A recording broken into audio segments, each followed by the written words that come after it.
This week, we're going to be talking about movements on the right. And this is a lecture about the rise of right wing politics. And so, when we talk about the rise of right wing politics in America, we're talking about the culmination of the modern conservative movement in American politics. And so, that's what we're going to be talking about today.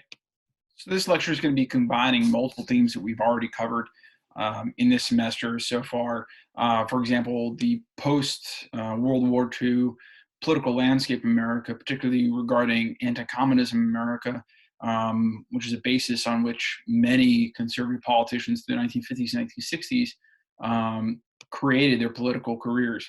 But we're also going to talk about the rise of right-wing politics as a kind of backlash against the Great Society legislation that was implemented through the 1960s and the early 1970s. And if you notice, I don't end the Great Society legislation with the end of LBJ's administration, because a lot of the policies that LBJ put in place at the end of the 1960s, by the end of his first term, were really still underway and came to fruition actually under Nixon's first administration. So, in a way, we can think about the rise of right-wing politics in America as a backlash to those big government expenditures in large-scale programs, like those we saw with the New Deal programs and the Great Society programs. While historians have traced the rise of right-wing politics as far back as 1964 with the Barry Goldwater campaign, for the purposes of this class, we're going to be marking the rise of the right in 1968, when, as we'll see, there's a dearth of political candidates for presidency, for presidential election in 1968, the election in 1968.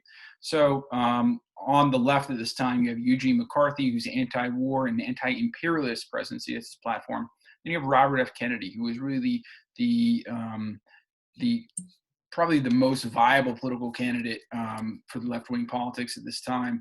And then finally, you have Herbert Humphrey, who considered himself a continuation of the Johnson administration, who was, in fact, Johnson's vice president.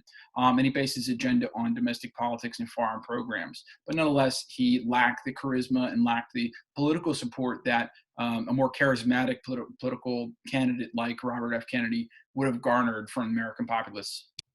But in the summer of 1968, Kennedy was, of course, assassinated in California before the primaries took place, leaving really only Eugene McCarthy as the most viable political candidate. And so when pitted against more charismatic politicians like Nixon, Eugene McCarthy really paled in comparison. So the success of the Nixon's campaign in 1968 was in part predicated on the fact that there were very few viable political candidates in the wake of Kennedy's assassination on the left. When we talk about the rise of right-wing politics, we also have to talk about the lack of cohesiveness on the left-wing political stage as well. And this is in part due to the radical politics of the New Left movement, as we talked about in last week's lecture, movements on the left. And one of the flashpoints of this lack of cohesion in left-wing politics really occurs only a few months after Kennedy's assassination at the Democratic National Convention in Chicago, when activists demonstrated and were subsequently repressed by an authoritarian political machine in Chicago, which used violent tactics with police to repress protests. So in August 1968, the Democratic National Convention in Chicago, inside and outside the convention center, anti-war, anti-establishments demonstrated for McCarthy, peace in Vietnam, social justice, radical faction within the Student Democratic Society, promised physical confrontation and threatened to undermine and contaminate the water supply with drugs, which triggered a whole wave of repression issued by the Chicago police. And like what was going on in Vietnam, the massive media coverage of these violent incidences of violent repression really also galvanized political dissent across America. And it gave Americans a view that the political establishment of left wing was really losing cohesion, whether that was true or not. The media depicted images of rebellious youth confronting police and very aggressively being repressed by the same police. So, what viewers saw in August 1968 were police indiscriminately attacking protesters. This was nationally publicized and covered by national news organizations. So, if news media presented American left wing politics as a fragmented political group, the reality of the situation is that right wing political actors were also fragmented. However, media did not depict the fragmentation as drastically as it did on the left. Rather, by looking at the political agendas of each of these candidates on the right, we can get a better sense of the fragmentation. A comparative analysis of two leading conservative officials at this time in the 1968 presidential election gives us a better sense of the fragmentation, what we mean by fragmentation, as opposed to the fragmentation that was presented through news media on the left. So, two leading political candidates in the 1968 election were Governor George Wallace of Alabama and Richard Nixon, former vice president and under the Eisenhower administration, and by that time, it was his second political presidential race, first being 1960 against JFK. George Wallace was broke away from the established Democratic Party and formed the Independent Party. And essentially, he was a conservative governor of Alabama. He oversaw a lot of the repression of civil rights leaders and activists in the South during his tenure there. He opposed segregation, opposed civil rights and welfare, and called for victory in Vietnam no matter what cost. He's also anti counterculture. And to get a sense of his political agenda and his constituency, there's a lot of controversy around this political official because his slogan was ardently segregationist. In fact, his catchphrase was segregation now, segregation tomorrow, and segregation forever. So, by all stretches of the imagination, George Wallace was definitely the white supremacist candidate by far. Richard Nixon, on the other hand, presented more of a viable political force for conservative interests. So Richard Nixon had a strong foreign policy, pretty much backed up by very important foreign policy advisors like Kissinger later on. But also he presented a strong domestic policy, particularly regarding law and order, which he felt must be implemented in American society as a reaction to the violence that people were seeing on TV screens. Also, he was opposed to drug use, pornography, and protesters. Together, Richard Nixon and George Wallace attracted almost 50% of American popular vote, with the return with trumping this idea of returning to traditional values and a major political realignment that emphasized white suburbs and the Sun Belt. And we'll get into what Sun Belt means in just a second. But a little bit more about their constituency. Essentially, both of these candidates were targeting a constituency known as the silent majority. And the silent majority is defined as white middle-class families who sought peace at home and abroad. So that means foreign policy stipulating a peaceful end to the conflicts in Vietnam as well as other imperialist conflicts, but also peace at home, meaning the end to violent protests and also violent police repression. And so the silent majority is the idea of the silent majority is that this is the constituency that is forgotten. In fact, this idea of the forgotten man becomes the hallmark of the Nixon administration, that he is speaking to the forgotten people of America that are left out of the Great Society and essentially are the unheard.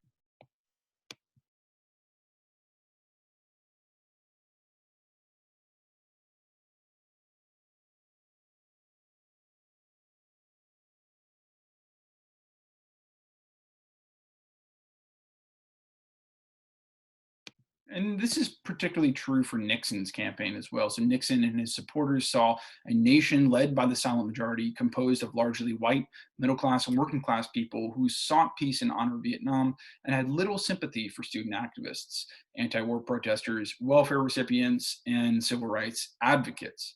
By 1973, most African American children in the South were attending integrated public schools, even though Nixon was unable to slow the process of integration. He won political support among white Southerners primarily. So, in a way, this idea of the silent majority corresponds to the same political constituency that conservative politicians have been placating since the late 1960s and continues today as a major political constituency for conservative politicians. In the end, being the less volatile and controversial of the two, Richard Nixon ultimately wins election and takes office as president of the United States in 1968. If you compare Nixon's agenda and his administration to any conservative agendas or administrations today, Nixon would by far seem extremely liberal, even by democratic standards, standards of the Democratic Party. And in a way, we can think about Nixon's first term, at least, as a continuation of the Great Society policies that were implemented under Johnson. So in his first term, Nixon had a very moderately liberal agenda. He increased welfare support, for example, Social Security, Medicare, Medicaid, increased funding for affirmative action, food stamps, low-income housing, and overall pretty much carried on a lot of the Great Society legislation that had been initiated under Johnson. He even had a plan to integrate and put in place restrictions for job discrimination in construction unions as well. So in that way, Nixon was carrying on the affirmative action and civil rights platforms that Johnson and Kennedy before him had implemented. When Nixon took office in 1968, the condition of the environment was increasingly serious and was becoming an increasingly serious public issue as well.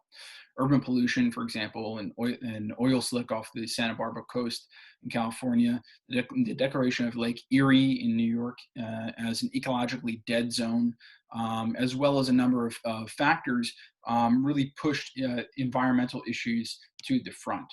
And Nixon really capitalized on this in many ways. So in 1970, the Nixon administration signs into legislation the Environmental Protection Agency, which is, again, one of these great society programs left over from the Johnson administration. What essentially the Environmental Protection Agency does is establishes standards for pollutants for businesses and consolidates all major environmental programs under one jurisdiction of the EPA. It becomes the third largest government agency, garnering a large share of federal funds that would be allocated towards environmental conservation and sustainability practices throughout the country.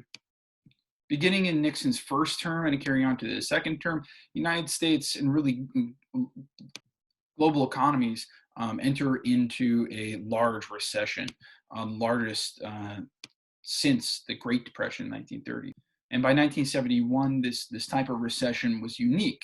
It was coined as stagflation, which means that not only is there an inflation in prices and spending power, but also there's unemployment, rising unemployment, really creating devastating hardships for people across the country. And by 1973, this stagflation, as it were, was compounded by an Arab oil embargo in 1973 to 1974, where Arab countries are attempting to regain their control of oil fields that had been dominated by European oil companies, and by embargoing the exportation of oil to European and Western countries, these Arab countries are attempting to regain control of their oil fields. As a consequence, however, this Arab oil embargo really cripples Western economies in America, and it's particularly hard felt. The rise of the right is really predicated on three underlying preconditions, which created what one historian has called the Southernization of American politics. Number one is called the Southern Strategy, and this is a political tactic on right-wing conservative groups to essentially break up the Democratic Party, with Southerners historically providing the backbone of Democratic politics. And so this policy of the Southern Strategy is an attempt to dissuade Southern politicians and Southern constituencies away from the Democratic Party by appealing towards wedge issues, like, for example, affirmative action, civil rights controversies in the South during that time. Since even before the Civil War, the Democratic Party had been the dominant political force in Southern politics. And by the end of the 1960s, this really changes. where now after the late 1960s, Southern politics and Southern constituencies are no longer supporting the Democratic Party, but rather increasingly in supporting the Republican Party, which reflects a fundamental realignment of American political landscape during this time, and it follows through even into the 20th century, the 21st century. Any fundamental political transformation in America is predicated on the presidential elections, but really it really has to do with the Supreme Court as well, because these are lifetime appointments. So Supreme Court officials and justices, they remain in power long after the term of one president, and really decide and shape the landscape, political and legal landscape of American history. So once in office, Nixon packs the Supreme Court with conservative white Southerners that subsequently transform the political and legal landscape of America. So the third pillar of the Southern strategy, or the Southernization of American politics, has to do with this emphasis of political agendas focusing on law and order domestic policies. And this is really responding to the violence of protesters in the late 1960s. So since the early 1960s, really with Barry Goldwater pictured here on the very far left part of the screen, law and order domestic policies, you can think about those as a really response to the radicalization of American politics through the end of the 1960s and into the early 1970s. And this becomes a hallmark of the modern conservative movement. In addition to Nixon's robust domestic political platform and foreign policy debacles that we've already discussed in the Vietnam lecture, Nixon's presidency is perhaps most well known, unfortunately, for scandal. And this scandal has to do with Nixon's actions and decisions during the election of 1972, the presidential election of 1972, against George McGovern, the South Dakota Democratic candidate. Despite almost certain victory, Nixon was convinced that enemies surrounded him: bureaucracies, Democrats, social activists, liberals, and most of the time the press, even some number of his own staff and party. Repeatedly, he spoke about screwing his domestic enemies before they got him. He kept an enemies list, in fact, used illegal wiretaps and infiltration to spy on suspected organizations and people, and instructed the FBI and the Internal Revenue Service and other government organizations to intimidate and punish his opponents. And McGovern was one of these opponents, definitely. In 1971, Nixon establishes the Committee to Re-elect the President, which is essentially a team of advisors and contractors that Nixon would use to essentially gain an advantage over McGovern in the election in 1972. In June 1972, CREEP, the Committee to Re-elect the President, breaks into the Democratic Committee headquarters at the Watergate building in DC. And the mission of breaking into this building is to dig up supposedly secret information about McGovern that would help the Nixon campaign in the election 1972. Nixon ordered them to copy documents and tap phones of Democratic headquarters and relay the information back to the White House. When news broke of this burglary, however, media investigators quickly linked this break-in back to the Nixon administration. Subsequently, John Mitchell, the director of the Committee to Re-elect the President, and other White House staffers destroyed documents indicating involvement and encouraged the FBI to limit its investigation. In addition to the White House Watergate scandal, Nixon was implicated in multiple serious crimes as well, including tax fraud and tax evasion. In October 1973, Vice President Spiro Agnew also resigned after allegations that he had been avoiding tax payments. Nixon subsequently appointed conservative and establishment Republican official Gerald Ford, and by end of 1973, Nixon's popularity shrank by 30%. Ultimately, the pressure that the Nixon administration had experienced due to media investigations led to the House Judiciary Committee charging Nixon with 3 impeachable crimes. Number 1, obstructing justice; 2, abuse of power; 3, defying subpoenas. And by August 1974, Nixon resigns. Gerald Ford subsequently takes power and pardons Nixon of all of these crimes. By the end of the 1970s, President Jimmy Carter, like in 1976, seemed unable to solve any of the problems that had plagued the Nixon administration by the beginning of the 1970s. Once in office, Carter failed to lead the Democratic Congress, to reverse slowing economy, to match liberal expectations of social issues. And to many Americans, the Carter administration efforts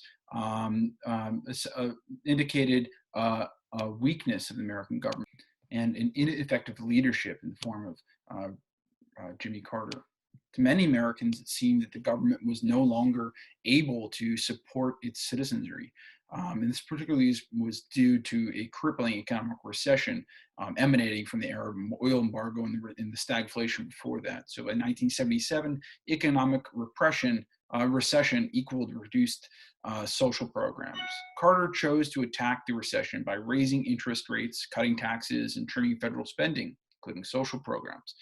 This is indicative of the kind of austerity measures that conservative politicians have put in place since. To be sure, Jimmy Carter didn't consider himself conservative by any stretch of the imagination, but rather reflected this realignment of American political landscape, so that even though Jimmy Carter considered himself a liberal by many measures, a lot of the policies he put in place today, in retrospect, would be very conservative, particularly the austerity measures that he and other government officials implemented during this time. So despite some of the affirmative action civil rights legislation that was passed, like, for example, Roe versus Wade, which invalidated Texas law that prohibited abortion, despite these social issues, the Carter administration's primary concern remained the economy.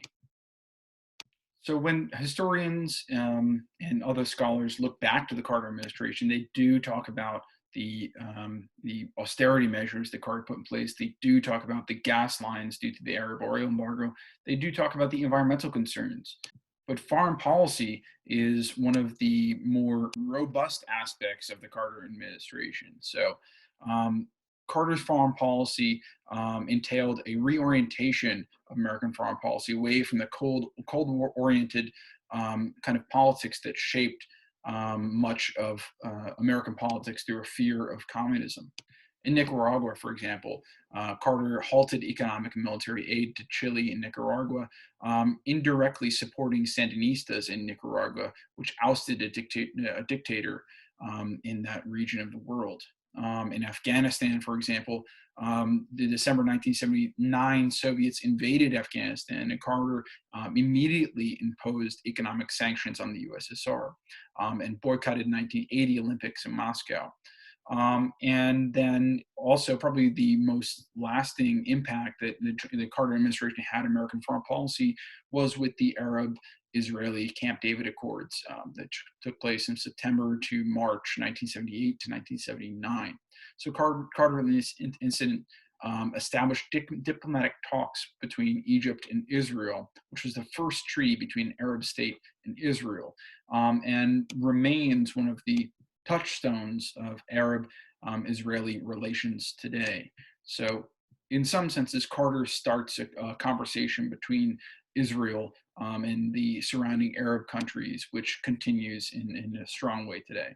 But really, by the end of Carter's administration, we see the right-wing movement expand from American politics, really become a global revolution of right-wing conservative political parties. So, for example, in Iran, a revolution of Shiite Muslims overthrows the U.S. puppet government, Mohammad Reza Shah, which again draws us back to the Eisenhower administration, which established this puppet government in opposition to Soviet influence to maintain control over the Iranian oil fields. And so by 1979, that government the United States establishes is overthrown by conservative Shiite Muslims. Similarly, in the UK, conservative Margaret Thatcher becomes the first female prime minister, ushering in a wave of conservative policies through the 1980s.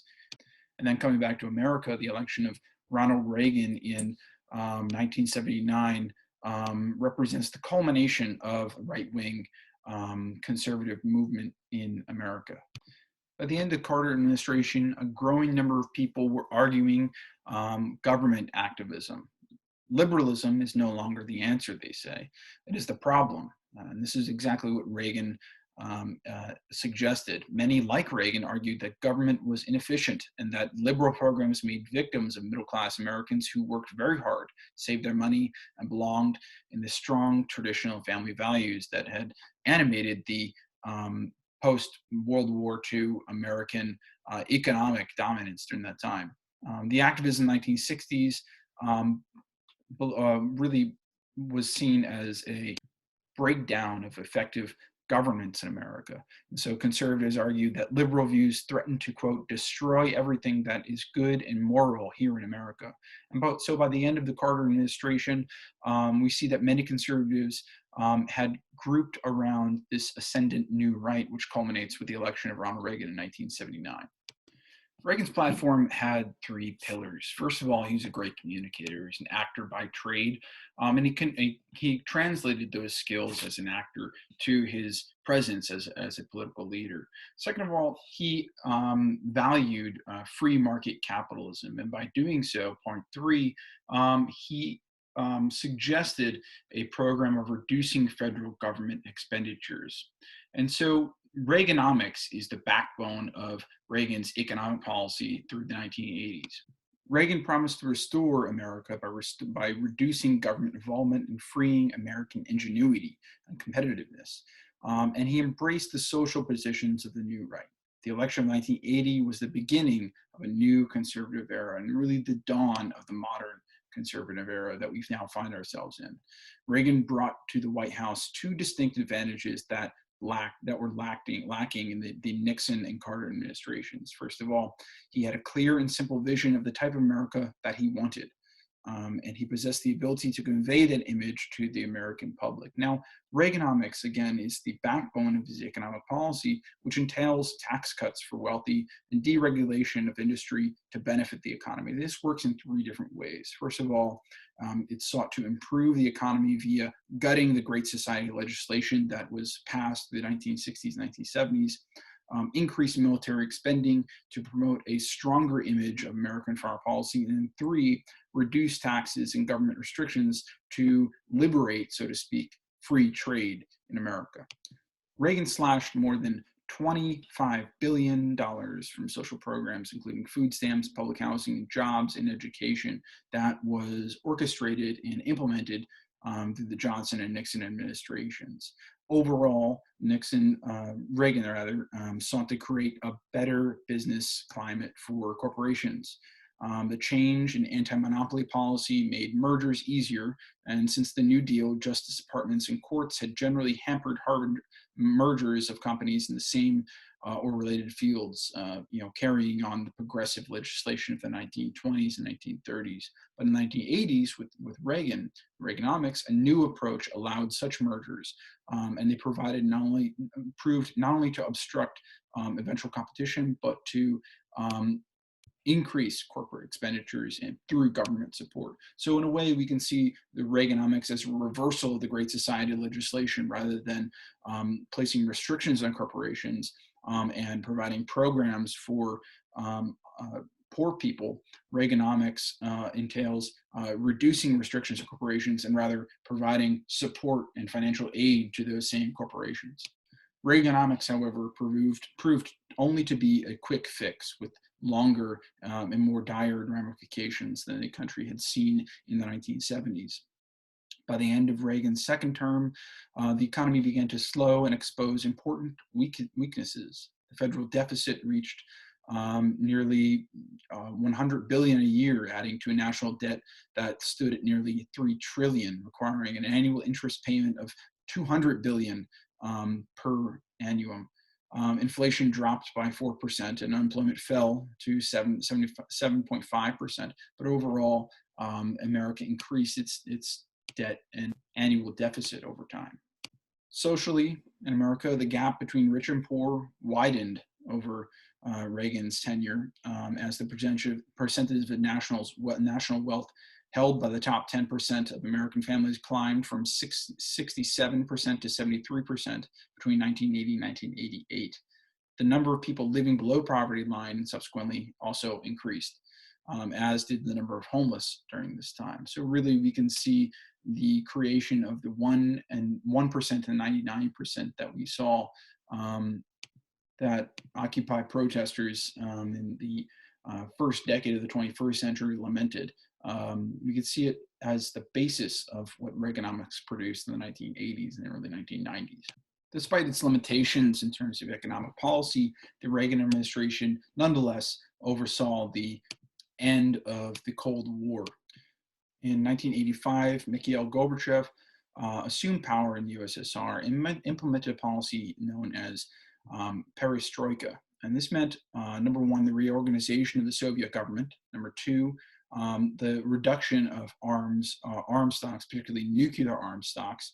And then lastly, and this is culminating with the fall of the Berlin Wall, a more open-minded foreign policy towards the U.S. So perestroika really entailed a more open dialogue than U.S. politicians had seen before with USSR officials. In 1987, Gorbachev met with Reagan in Washington and to determine, number one, nuclear arms force treaty and also reduction of medium-range nuclear missiles, which represents a de-escalation of the Cold War politics that we saw in the 1960s and early 1970s. And by 1991, partially due to the internal struggles in the USSR, the Soviet Union essentially collapsed, which was really symbolized with the fall of the Berlin Wall during that time.